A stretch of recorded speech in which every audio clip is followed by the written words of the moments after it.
Hi, this is Henry Deluney. Who? Henry Deluney. Do you not know who Henry Deluney is? No? He was that French referee from the early 1900s who was forced to retire after swallowing his whistle and breaking his two front teeth following being hit in the face by a ball. And what should I get? This trophy is named after him, because following the incident he began a career as a football administrator that led him to submitting a proposal to FIFA for the creation of a European National Team Cup in 1927, and that was the birth of the Euros. Right? Well, not really. FIFA rejected the proposal, and a small Austrian man would cause an issue across Europe and far beyond. It would therefore take until the creation of UEFA in 1954 for the idea to come up again, once again by Henri, who was now UEFA's first General Secretary. Was he able to push through the creation of the Euros this time? Well, no again. FIFA declared the proposal to be premature, rejecting UEFA's plans to conduct the tournament during the year prior to the World Cup and using it as a qualification process for the world's biggest sporting event. Tragically, Henry Deluney would die in November 1955, having failed to ever see his life's dream come into fruition, being replaced in his role at UEFA by his son Pierre. Let's get back to the football now, because it was 1957 and the European Nations Cup, that's right, the European Nations Cup, not the European Championships, has been ratified by UEFA, following a 15-7 vote in favour of the competition by UEFA members.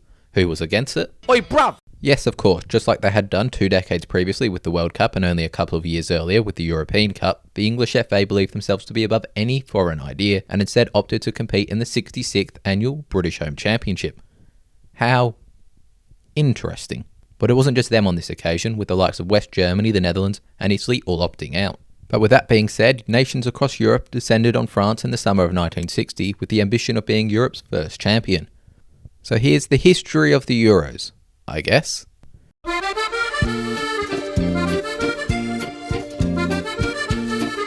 You know what I said about nations across Europe descending on France? I meant these nations. Wait, only 4 teams? That's correct. The first format of the competition involved just 4 teams, who needed only to play and win 2 games to win the title. 17 nations signed up for the Cup, with random preliminary round of 16 and quarter-finals ties being drawn and played over 2 legs in the 2 years prior to the finals, with the first ever Euro qualifier occurring between the Soviet Union and Hungary at the Luzinski Stadium in Moscow on the 28th of September 1958, in front of a crowd in excess of 100,000 people. The host won the game 3-1, with Spartak Moscow striker Anatoly Ilayin recording the first Euro qualifier goal 4 minutes into the match. The more you know. The USSR beat Hungary 1-0 in the second leg and were drawn against Spain in the quarter-final. However, Spain, under Franco rule, refused to visit the Soviet Union due to political tensions, resulting in the USSR having a walkover victory and automatically qualifying for the tournament finals. The rest of the qualifiers would go like this, meaning France, Yugoslavia and Czechoslovakia would join the Soviet Union in the summer of 1960. 3 of these countries no longer exist, which is revealing of truly how long ago and how much has changed in Europe in the meantime. However, it was France who UEFA picked to host the tournament. Therefore, 33 years after Henry Deluney first proposed the idea of the tournament, his homeland would host the first official match at the Parc des Princes on the 6th of July 1960, all with the aim of winning the trophy, named in his honour. Initially fancied as favourites, France lost their 2 key players, Raymond Coppa and Just Fontaine, through injury and retirement respectively prior to the tournament, meaning when 22-year-old Yugoslavian striker Milan Galic gave the travelling side the lead 11 minutes in, there were doubts around Les Bleus. However, the French would rush out to a 3-1 and 4-2 lead respectively, meaning they had all but secured their spot in the final, heading into the final 20 minutes. But 5 minutes of pure head loss and chaos saw Yugoslavia turn the game on its head, scoring 3 goals to earn a famous 5-4 victory in the first game of European Nations Cup history. The 9 goals scored is still a Euros record. In the other semi-final, led by iconic goalkeeper Lev Yashin, the reigning Olympic champions, the USSR, in their famous WM formation, made easy work of Czechoslovakia to set up a final in Paris with Yugoslavia. The first Euro final was a total mess. The pitch was a total mud pit, with the Soviet Union side struggling in the first half as they were wearing flat-soled boots rather than studs, falling behind after 43 minutes. At half-time, they were able to change boots to studs, and it has been credited for changing the game. No, seriously, they changed their boots from these to these, and they all of a sudden started to dominate. A 49th minute equaliser ultimately took the game to extra time, with reports suggesting the game was literally played at a walking pace, as many of the players had never played extra time previously. The Soviets would claim victory as number 9 Viktor Poneldenik headed home a cross whilst falling backwards. Coming in the 113th minute, it remains the latest goal in Euro final history. The Soviets would be the first nation to lift the Henry Delaunay Trophy, with their attacking midfielder Ivanov being the standout player in France, assisting the winning goal and scoring 2 himself, including an amazing solo goal in the semi-final. His 2 goals would earn him a share in the Golden Boot, alongside these other 4 gentlemen. However, the player who gained the biggest reputation from the tournament was of course Lev Yashin. He became the first world-famous goalkeeper, revolutionising the position, playing much further off his line, and making saves that had never been seen before. He would go on to finish 5th in the Ballon d'Or that year, and would become the first and only goalkeeper to ever win the award in 1963. The success of the first championship prompted 12 more nations to join the competition, with West Germany being the standout nation to still oppose it. Some standout moments in qualifiers included Luxembourg's shock round of 16 victory against the Netherlands, with Denmark needing a replay to get past them in the quarterfinals, remaining the closest Luxembourg have ever come from qualifying for the tournament. World Cup runners-up Czechoslovakia crushed out in the preliminary round to East Germany, and England would exit at the same round to France 2 years prior to winning the World Cup. And as was tradition in the early years of the Euros, a nation forfeited after being drawn with a nation they had bad relations with. This time it was Greece, who withdrew after drawing Albania, who they were still technically at war with. So that's fair, I guess. Anyway, the qualifiers left us with these 4 nations at the finals in Spain, with the reigning champs being the only team to qualify for both tournaments, with them being handed a semi-final tie against major underdogs Denmark as their reward. Denmark had snuck their way to the finals thanks to a favourable draw of Malta, Albania and Luxembourg during the qualifiers. The USSR therefore made easy work of the Danes, winning 3-0. However, the other semi-final offered a more interesting fixture. Although it was a decade on from Hungary's golden era of Puskás, Zibor and Kocsis, they were still one of the tougher teams on the continent and would go on to win the Olympics later that year. However, Spain, managed by Jose Villalonga, the man who managed Real Madrid to their first 2 European Cups, were too strong on the night, winning thanks to a 112th minute goal from Real Madrid winger Amancio, sending Hungary to a 3rd place playoff with Denmark, which they won 3-1 after extra time at the Camp Nou. However, this game is in the record books because it remains the lowest attended game in the competition's history, with just 3,869 people attending. The final between Spain and the Soviet Union is also in the record book for attendance, this time positively, as 79,115 people filled the Bernabeu. Both teams had a Ballon d'Or winner in their lineups respectively, in Lev Yashin and Luis Suarez. However, it was neither of these men who stole the limelight in the final, with English referee Arthur Holland making the match all about him. He failed to award 2 clear penalties to Spain, and even more egregiously, brought the play back for a foul, despite Spanish midfielder Preda running through in goal and slotting the ball past Lev Yashin. But thankfully the English ref didn't prevent the deserved chance from winning, as Spanish striker Marcelino scored a fantastic diving header in the 84th minute, securing a 2-1 victory and earning Spain their first major title. Luis Suarez was probably the tournament's best player, whilst his midfield partner Chus Preda shared the golden boot with Hungarian duo Ferenc Bene and Jesko Novak.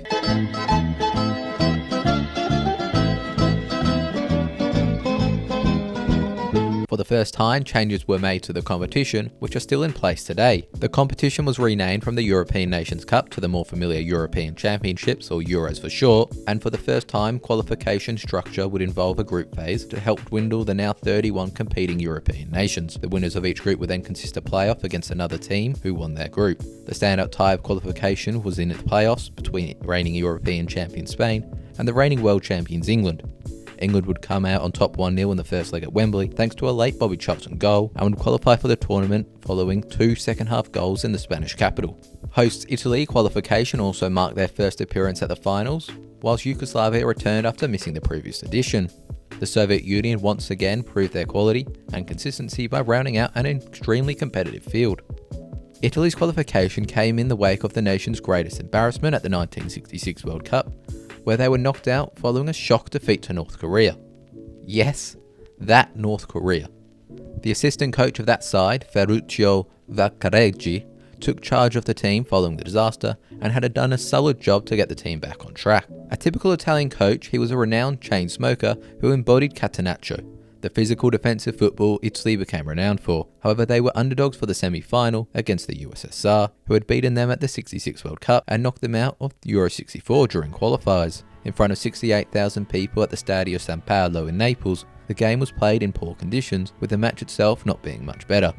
Chances were relatively scarce for both sides, with the legendary Italian goalkeeper Dino Zoff only being forced into a couple of smart saves, meaning at the end of 120 minutes neither team had scored, sending the game to a penalty shootout. Nope. Well, yes, of course. It wasn't until 2 years later in 1970 that football lawmakers IFAB approved the use of penalty shootouts. Rather, replays were the most common way to deal with draws in cup competitions, with this also being the case in European qualifiers. However, the semi-finals took place just 3 days prior to the final, and it was impractical to schedule a replay.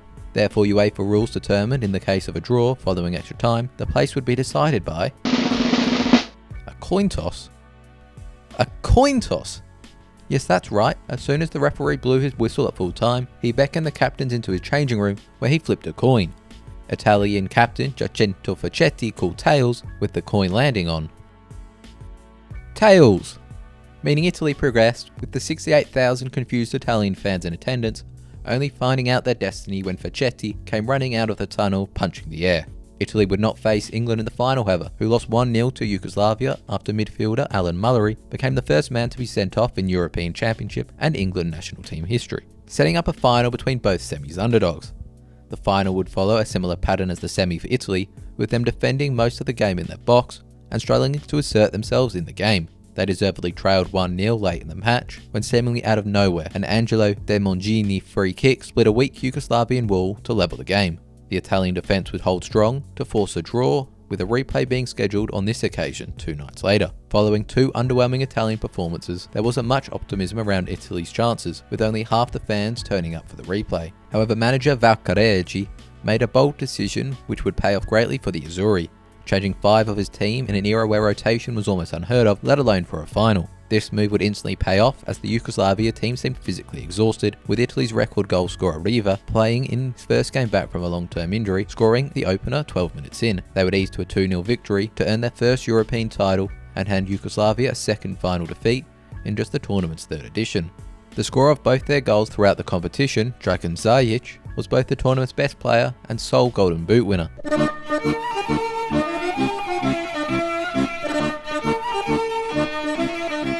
4 years later, neither of the finalists would be present, as an eventful qualifying campaign saw West Germany and Belgium qualify for the first time. Iconic names like Johann Cruyff, George Best and Gerd Müller would all be present in the top scorer list, with the latter carrying his goal-scoring form into the finals in Belgium, scoring a brace in the semi to knock out the hosts. Managed by Helmut Schön, West Germany played fluid attacking football that wasn't too dissimilar from total football, with positional fluidity being crucial to the way they played, with Franz Beckenbauer consistently roaming into midfield from his sweeper position. In the final, West Germany would face the Soviet Union. Yes, again, the USSR had reached their 3rd final, with the aim of becoming the first nation to win it twice. However, they were big underdogs on this occasion, as West Germany had smashed them 4-1 in a pre-tournament friendly, and with iconic names like Beckenbauer, Müller and Nata in the team, the West Germans seemed unstoppable. Were they? Yes. Yes, they were. In the most one-sided final to date, West Germany obliterated the Soviets from minute 1, winning 3-0, 2 goals of which were thanks to Müller, who, despite not being the most technical player in the German side, he was definitely most efficient, remaining the only player to win the Golden Boot in both the qualifiers and the tournament itself.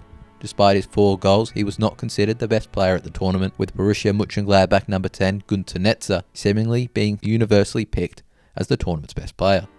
Described by The Athletic as comparable to George Best for looks and fame, stylistically he was somewhere between Toni Kroos and Mesut Ozil, and was West Germany's best player, as host nations Belgium were beaten 2-1 in the semi-finals, and in the 3-0 win against the Soviet Union in the final.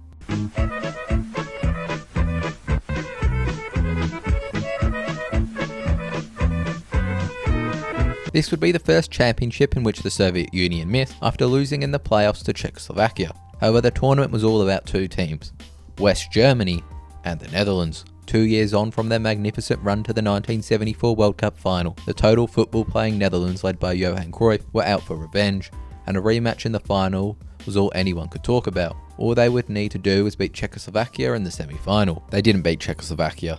No, on a cold Wednesday night in Stoke. Sorry, that can't be right. On a cold Wednesday night in Zagreb. On a buggy pit, a Dutch side down to 9 men following 2 red cards, conceded 2 late goals in extra time to miss out on their chance for revenge. Dutch manager George Nobel immediately resigned, and it was later revealed that the team's preparation for the tournament was disrupted by player power led by Johan Cruyff, with the manager being extremely unpopular in the dressing room. In the other semi-final, West Germany needed 2 late extra time goals to reach the final, beating host Yugoslavia. Müller scored a hat-trick in the 4-2 win, with it being the Dieter variety on this occasion rather than Gerd. The 20-year-old Cologne forward had been handed the West German number 9 shirt for the finals in wake of his namesake retiring from international football, and had the future of the national team on his shoulders. It was therefore surprising when he started the game on the bench and only earned his first cap with 10 minutes remaining, with the Mannschaft trailing 2-1. What would happen next is history, as they say. He equalised within 3 minutes of coming on and scored both goals in extra time, labelled the first ever super sub and considered by many to be the best international debut ever. He would start and score in the final, completing a magical introduction to international football. Although both finalists' best and most important players were their captains and sweepers, Anton Ondras and Franz Beckenbauer respectively, with Ondras aptly being referred to as the Beckenbauer of the East by some due to his elegance on the ball coming out of defence. Czechoslovakia, despite reaching 2 World Cups finals previously, were the forgotten team in the lead up to this tournament, with media and fan attention being directed towards the great Dutch and West German sides as well as host Yugoslavia. Therefore, if their semi-final victory didn't wake people up to their quality, the opening 25 minutes of the final would. Leading 2-0 and playing a style of football that had never been associated with Eastern European nations before, Czechoslovakia looked destined to earn their first major international trophy. But a Müller volley brought the Germans back in the game prior to half-time, and the second half would be Czechoslovakian goal being peppered for 45 minutes. The man in net, Ivor Victor, performances would not go unnoticed, although in an era prior to an official player of the tournament being awarded, many reports at the time described him as the tournament's best player, despite Müller scoring 4 and Beckenbauer being at his imperious best. His individual quality would be recognised at the 1976 Ballon d'Or ceremony, where he finished on the podium, remaining one of just 6 goalkeepers to ever do this. However, an 89th minute corner would be his undoing for Victor, sending the game to extra time and later penalties. A first shootout in European Championship history was what stood in the way of Czechoslovakia winning their first title, or West Germany becoming the first nation to win it twice. The first 7 penalties were scored, with Uli Hoeneß skying the 8th, giving Czechoslovakian midfielder Antonin Panenka an opportunity to win the Henri Delaunay Trophy. Does his name ring a bell to you? Maybe his penalty will jolt your memory. Yes, Panenka would dink the legendary Sepp Maier to win the game, with his style of penalty forever being known as the Panenka. For many people who saw the 1976 Euro live, they regard this as one of the most entertaining international tournaments ever, with every match and team in the competition being extremely entertaining and attacking. An underdog winner and the fall of a dominant power, this tournament forced UEFA to expand, and expand they would.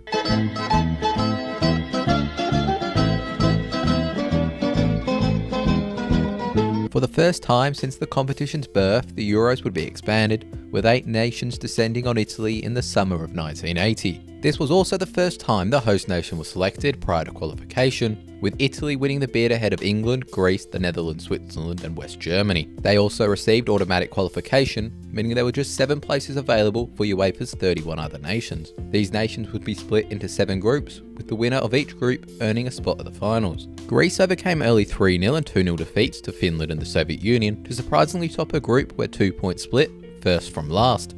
They were the only nation to qualify for the championships for the first time, with the 8 teams being split into groups of 4. The top team from each group would play in the final, while second place teams would compete in the third place playoff. It was widely considered that this format favoured cautious play during a period where European football was dominated by defensive tactics, as one loss in the group would all but kill your chances of qualifying.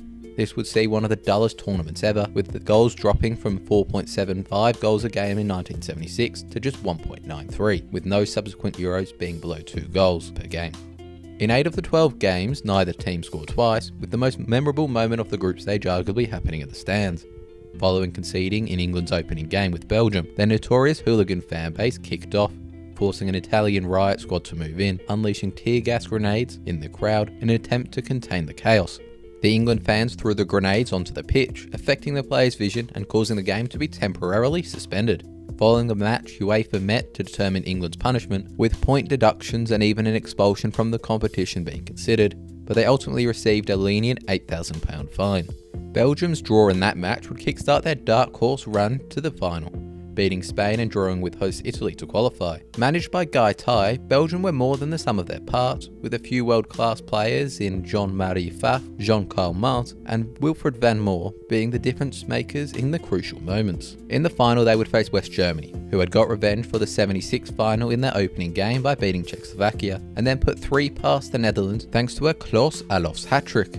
This was not a German side with the absolute iconic names which preceded it and would follow them. However, they were still comfortably the best of a pretty bad bunch at this tournament. The emergence of 20-year-old Bernd Schuster as the tournament's best player was the most exciting element of Euro 80, with the blonde locked midfielder breaking into the team for the second match following a laboured 1-0 win against Czechoslovakia. He instantly provided an attacking drive to the team, playing an important role in all 3 of their goals against the Netherlands. I haven't talked much about the third place playoff in this video because genuinely, who cares? But this one between Italy and Czechoslovakia holds a European Championship record, which still stands today. This record is for the longest penalty shootout, with the hosts losing 9-8 following AC Milan central defender Fulvio Colovati having his penalty saved millimetres before it crossed the line. This would also be the final third place playoff in Euro's history, as UEFA scrapped it following this match. A World Soccer report after the final stated, "It took an awful lot of rubbish before the European Championship produced a match worth of its setting." But that's what the final produced, with West Germany controlling large parts of the game, putting together passing moves and playing football at a level they hadn't produced in the group stage. However, the hard-working and organised Belgian side held strong, with Pfaff stepping up when he needed in goal, outside of a 10th-minute long-range effort from forward Horst Hrubesch. Having held on strong, Belgium would equalise through a penalty with a quarter of an hour to go. However, replays would show that Uli Stielike's cynical foul actually occurred outside of the box. By the way, the foul didn't even end up with Stielike being booked, which is truly mental. The West Germans didn't let this setback affect them, and an 88th minute corner from that year's Ballon d'Or winner, Karl-Heinz Rummenigge, found the head of Hrubesch, who put away his second of the game and secured West Germany their second European Championship. Bernd Schuster was once again the best player on the pitch in the final, whilst Klaus Allof's hat-trick against the Netherlands was enough to earn him the Golden Boot, making him the 3rd West German to win this award in a row.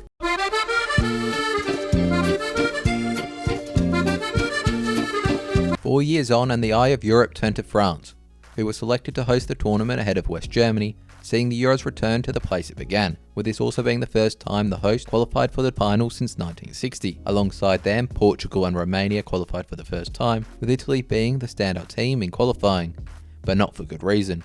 Whilst the Serie A was entering its golden era, the Italian national team were, and I don't say this lightly, a disaster class.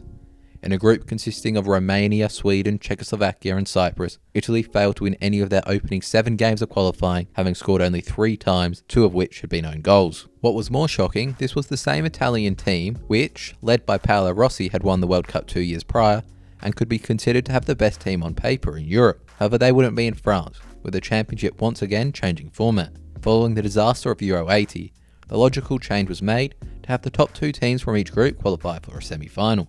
This Euros campaign will forever be known by one player. A player who undoubtedly had the best individual championship ever and led his nation to their first major title, in one of the most dominant fashions. This player was Micheal Platini. The reigning Ballon d'Or winner scored 9 goals en route to the final, leading a rejuvenated French side to the title after years in the wilderness. He scored the winner in a tight opener against Denmark, before scoring a hat-trick in a 5-0 drubbing of Belgium, then backed it up 3 days later with a hat-trick, this time in a tighter 3-2 victory against Yugoslavia. Bear in mind, he was doing this from a number 10 position rather than as a centre forward. Your typical iconic attacking midfielder, Platini had established himself as France's greatest ever footballer, a true technical genius and goal-scoring savant, with his first goal against Yugoslavia taking him ahead of Fontaine to be his nation's all-time record goalscorer. However, he was not just a complete one-man team, with a midfield behind him consisting of Luis Fernandez, Jean Tigana, and French Footballer of the Year, Alain Giresse, giving him the freedom not to defend and provided him service throughout the tournament. Manager Michel Hidalgo shifted between a 4-4-2 diamond and 3-4-1-2 throughout the tournament, with France's midfield earning the name La Carré Magique, the Magic Square.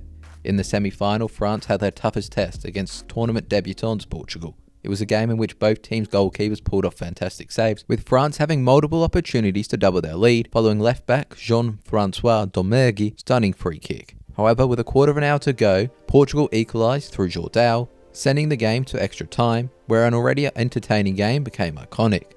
Portugal dominated the first period of extra time, with Jordão scoring a lovely volley to earn the deserved extra time goal, with France, who had been on top for so long, looking set to exit the competition. However, Demergy had other ideas, scoring his second of the game from left back to equalise the tie.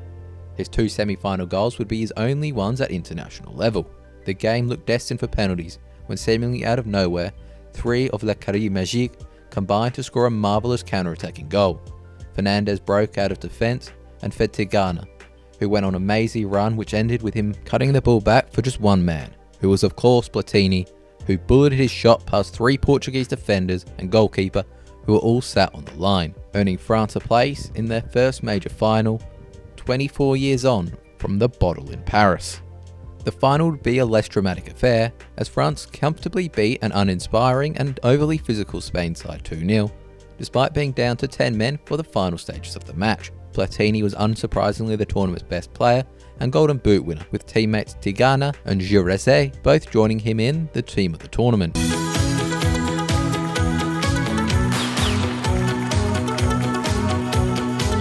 Two-time champions West Germany beat out a joint Scandinavian bid to earn the hosting rights for the first time, with their squad consisting of the likes of Lothar Matthäus, Jürgen Klinsmann and Rudi Völler, giving them a great opportunity to add a third crown to their collection. Dominant champions from the previous edition, France, surprisingly failed to qualify, finishing below both East Germany and the Soviet Union in qualifying, whilst Ireland's surprise qualification continued the tournament's tradition of a nation debuting at each edition of the Cup, with legendary coach Jack Charlton, yes, he was the brother of the iconic Bobby, leading a talented group of players which included the likes of Ronnie Whelan, Niall Quinn, Kevin Sheedy and captain Frank Stapleton, into a group consisting of England, the Netherlands and the Soviet Union, who were making a record 5th appearance at the finals. Bobby Robson's England were coming in confident following a successful World Cup 2 years previously, where they only came unstuck by Maradona in the quarter-finals and had gone unbeaten throughout the qualifying. Rinus Michels, who had come so close to winning the World Cup in 1974, was out of retirement to manage an ultra-talented group of players consisted of 5 players who had just won the European Cup with PSV, in addition to Hullet, Rijkaard, Van Basten and the qualifier's top scorer, John Bosman. The opening game of the tournament occurred in the other group, however, with hosts West Germany, who were now managed by Beckenbauer by the way, facing off against Italy, who had overcome the embarrassment of 4 years earlier to qualify. A man who we'll speak about later, Roberto Mancini, gave the Italians the lead in the second half, but then, for the second time in Euros history, an English referee stole the headlines as he penalised Italian goalkeeper Walter Zenga for taking too many touches and awarded West Germany an indirect free kick, which Andreas Bremer put away. The game ended 1-1, although they would both go through to the semi-final following victories against Denmark and Spain. The other group, however, kicked off with a massive upset, as a 6th-minute goal from Ray Houghton was enough to earn Ireland a famous victory against old rivals England, whilst the other game between the Netherlands and the Soviet Union also produced an upset, as a Van Bastenless Dutch side from the beginning struggled to break down Valery Lobanovsky's organised Soviet bloc, with Vasil Rat completing the Mourinho Classic by scoring on the counter, earning a famous smash-and-grab victory. This meant England's tie against the Dutch in the following round would almost certainly kill the chances of one of the tournament's favourites qualifying from the group. What would happen? Yes, of course. In Dusseldorf, Marco van Basten showcased to the world his unique talent and wizardry, completely outclassing the English from minute 1, outshadowing even the reigning Ballon d'Or winner Hullet. Meanwhile in Hanover, the Irish party was continuing, as a 38th minute goal from Ronnie Whelan gave the Irish an unlikely lead against the Soviet Union. The game would end 1-1, but it meant the Irish needed only to draw against the Netherlands in the final group game to place in the final 4. And when I say only, I mean it's a very, very difficult task to achieve. However, the Irish were in form and confident, defending well and even hitting the post through a bullet header from Paul McGrath, although just as the finish line was in sight, a scuffed effort from Ronald Koeman landed at the feet of substitute Wim Kieft, with the ball taking the wildest of bounces to find itself in the bottom corner, securing the Netherlands a place in the semis, whilst Ireland's fairytale 50-1 chances of winning the cup were ended. Whereas most neutrals were supporting Ireland in that game, it would quickly change in the semis, as Netherlands became most neutrals' favourite side against West Germany. Europe's biggest football rivalry was reignited, as Michels had a chance to get revenge for 1974 and take a step closer to earning football's greatest nearly men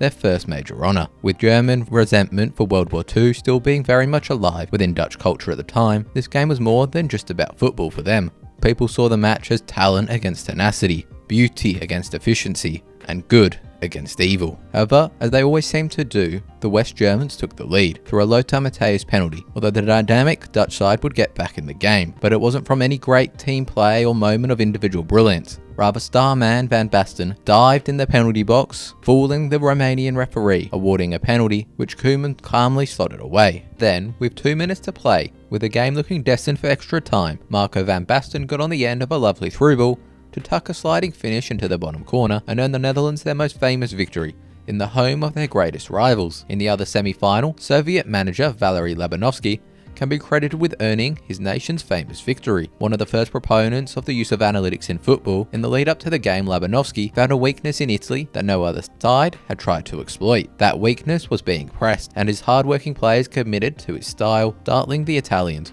who were so used to being respected by opposition teams. 2 second-half goals would see them through, setting up a group rematch in the final. Whereas Labanovsky's impact on the sport is quite unknown, this can't be said about Rinus Michels, arguably the most respected and important thinker of the game ever. Michels masterminded total football, embedding it into the foundations of Ajax and Dutch football. Like he always did in this tournament, Michels introduced tactical decisions that would have ramifications a decade later. On this occasion, it was his use of Frank Rijkaard, a player who had played a mix of defence and midfield across his career. He was positioned alongside Ronald Koeman in the Dutch back four. However, his role was not that of a typical central defender, nor that of a traditional sweeper. Rather, he played a hybrid defence midfield role, always pushing into midfield when his team had the ball to overload midfield.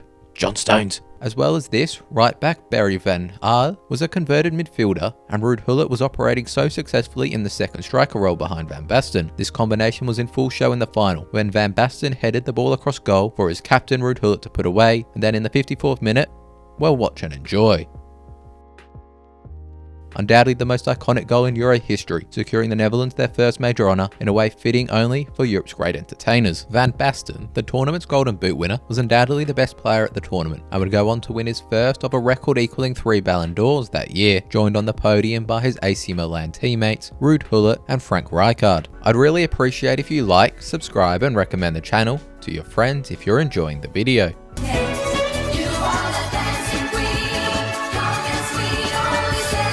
Sweden beat out Spain to earn the hosting rights for the first championships of the 90s. However, the lead up to the tournament was overshadowed by European politics and conflicts. Firstly, a united Germany would compete at a major tournament for the first time since 1938, adding the best Eastern German talent to a squad that had just lifted the 1990 World Cup. Secondly, the dissolution of the Soviet Union in late 1991 saw the national team, who qualified ahead of Italy, compete under the name CIS, Commonwealth of Independent States, before the former Soviet republics formed their own national teams following the tournament. Finally, just 11 days prior to the tournament's first game, a war-torn Yugoslavia was suspended from the competition by UEFA, denying arguably the most talented group of Yugoslavian players ever from competing, with many of that squad later going on to finish third at the 1998 World Cup with Croatia. UEFA replaced Yugoslavia with Denmark, the runners-up from their qualifying group. The Danes had all been on their holidays following the conclusion of the season, with manager Richard Muller Nielsen having to quickly select a squad to make the short trip over to Sweden. A name who wasn't in that squad was the nation's greatest ever player, Micheal Laudrup, who had quit the national team due to disagreements with the manager's defensive tactics, stating he would only return if the manager left. His brother Brian had also left the national team in support of his brother, although reversed the decision prior to the tournament. In addition to Brian, Denmark had Manchester United number 1 Peter Schmeichel in net, although the rest of the squad lacked the star power of their competitors,